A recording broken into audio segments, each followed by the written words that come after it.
Eu quero compartilhar com você algumas dicas de fala para que a sua comunicação seja cada vez melhor. Primeiro, a escolha das palavras. Evite palavras generalistas. Palavras que roubam de você a oportunidade de explicar melhor. Não só no momento de aula, de palestra, de apresentação, mas no seu dia a dia. Porque na construção do seu vocabulário, você acaba ficando viciado nessas palavras que te prejudicam. Vou dar um exemplo aqui. Você se acostuma a usar a palavra coisa.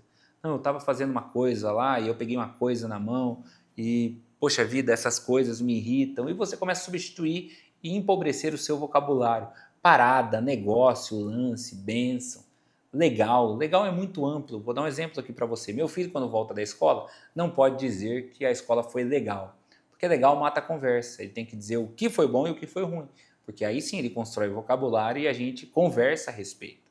O legal é muito simplista, o legal rouba de você oportunidades. Outra coisa importante, cuidado com ambiguidades.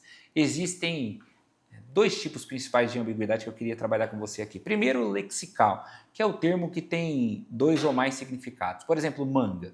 Manga pode ser a fruta, pode ser a manga da camiseta. Banco. Banco pode ser a instituição financeira, pode ser o lugar onde a gente senta, pode ser um banco de areia. O contexto traz o significado. Mas essa ambiguidade, geralmente, por conta do contexto, a gente sabe do que está sendo dito. O problema é a ambiguidade polissêmica, que traz uma gama de sentidos. Você pode interpretar de maneiras diferentes pela maneira que foi dita. Por exemplo, eu te digo que eu vi um elefante de cuecas. Quem é que estava de cuecas? Eu estava de cuecas observando o elefante ou o elefante estava de cuecas? Geralmente isso é erro. É por causa dessa ambiguidade que as pessoas viram piada, que vira meme, que vira corte de Instagram, que as pessoas falam lá ele, esse tipo de coisa, que vira piada enquanto está falando. Cuidado com a ambiguidade. Geralmente ou é erro ou é uma baita jogada publicitária.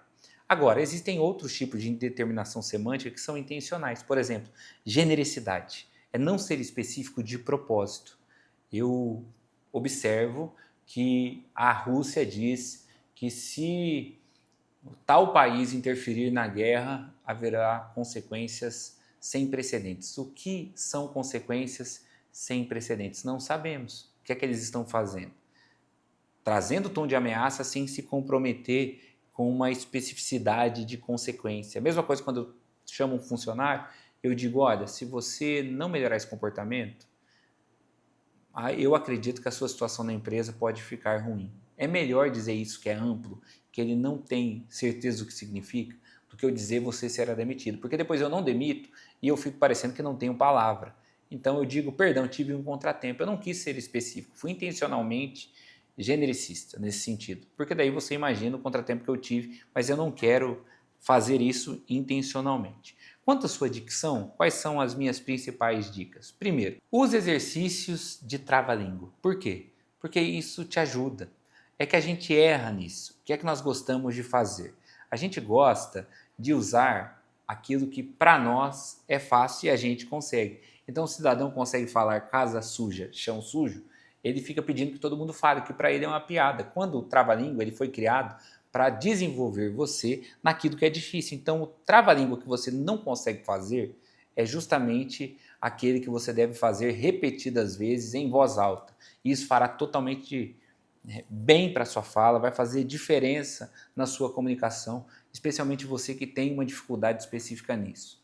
Outra coisa importante de técnica de fala, modulação de voz. Modulação de voz é muito importante na língua portuguesa, porque dá sentido àquilo que nós estamos dizendo.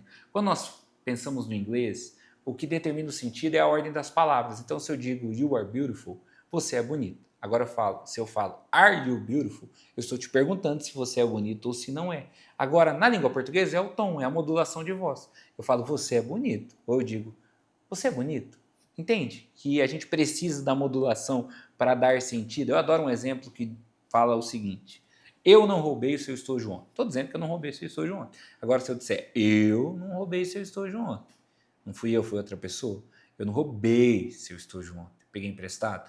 Eu não roubei o seu estojo ontem. Roubei de outra pessoa.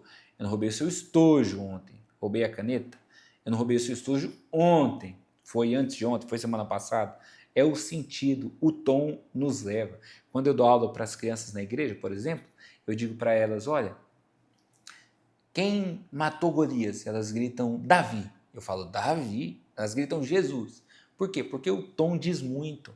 Tem um termo em inglês que fala sobre a portaria negativa. O tom de voz tem um potencial de alienação parental. Eu não preciso dizer que a minha ex-mulher é uma pessoa ruim para que a minha filha não queira papo com ela. Não preciso dizer isso. Eu posso só dizer, nossa, de novo? Sua mãe te deu miojo? Nossa, de novo. Ó, aqui, ó. Quem quer o telefone querendo falar com você? Sua mãe. Esse tipo de relação é muito perigosa, mas é a modulação de voz que constrói sentido. Por isso que o Gerard Power diz que a voz é o nosso segundo rosto. Nós precisamos dessa coerência. Não é possível que eu vá falar sobre algo muito positivo num tom desanimado, ou falar sobre algo triste num tom divertido. Eu não vou falar num velório e vou chegar lá e falar: ô pessoal, que tristeza, hein? Não, morreu. Não, eu preciso me adequar no tema que eu estou trazendo, naquilo que eu quero compartilhar. Nós precisamos dessa emoção em coerência. E nós precisamos da modulação para gerar interesse nas pessoas, para que as pessoas fiquem conosco, porque o tom monocórdio é o que mata o interesse, é o que traz tédio. Da mesma forma que você se entedia de uma história sem altos e baixos, que você não ouve uma música que tem sempre a mesma nota, que você não fica interessado em uma apresentação com sempre o mesmo layout. Nós precisamos de variações. Se eu chegasse aqui e dissesse: olá pessoal, tudo bem? Eu sou o Marco, as pessoas me conhecem como Deio, então eu vou ter muita alegria de compartilhar com vocês sobre oratório. Você ia dormir em quanto tempo? Fechava o vídeo em quanto tempo? É a modulação de voz que traz esse interesse. Nós geramos emoção nas pessoas a partir da nossa modulação de voz. A gente mostra o interesse que nós temos em falar e nós despertamos interesse nas outras pessoas. Para isso, variação. Emoção é o que traz movimento. Inclusive, etimologicamente falando, emoção vem de movimento. A gente só sente porque muda. Por isso que às vezes alguém que tem sempre a mesma vida, ainda que a vida seja muito boa, não consegue se sentir feliz, porque não tem essa emoção. Agora, nos altos e baixos, a gente começa a ter gratidão, a gente valoriza, a gente se sente vivo. Nós precisamos de modulação. Como é que a gente modula a voz? Alto e rápido é credibilidade. Baixo e lento é emoção. Por isso que você vê o Hitler fazendo os discursos alto e rápido, alto e rápido. Por quê? Porque não dá tempo da outra pessoa pensar. Parece verdade o que ele está dizendo. Baixo e lento é emoção. E a mescla dos dois é o que realmente faz as pessoas ficarem conosco. Então, vamos lá. Eu estou no exercício de convencer você de algo importante. Eu preciso falar aquilo que eu tenho convicção alto e rápido. Ó, presta atenção que esse conteúdo aqui é um conteúdo importantíssimo para a sua jornada, vai fazer diferença na sua vida inteira. E assim, eu também já fui aluno, pessoal. Eu sei que é difícil. Eu sei que é difícil ter tempo. Eu sei que, poxa vida, às vezes você tem criança para cuidar, tem trabalho, está cansado. E você pensa: meu Deus do céu, mais um dia de aula. Mas, cara, vale a pena.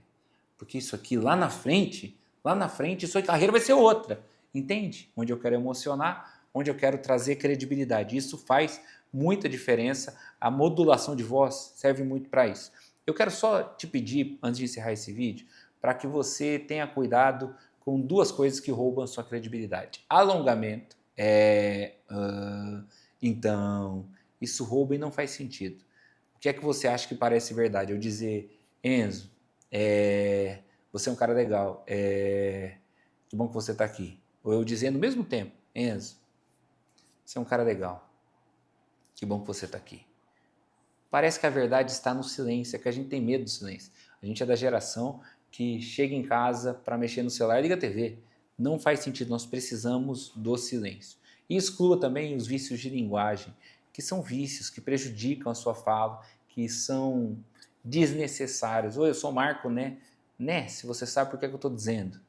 Tipo assim, na verdade, são preenchimentos de fala desnecessários. Eu coloco onde não deveria, porque eu não consigo lidar com o meu tempo de pensamento, de respiração. Nós precisamos tirar isso a partir do quê? Da autopercepção. Assista os seus vídeos, ouça os seus áudios, escute a si mesmo.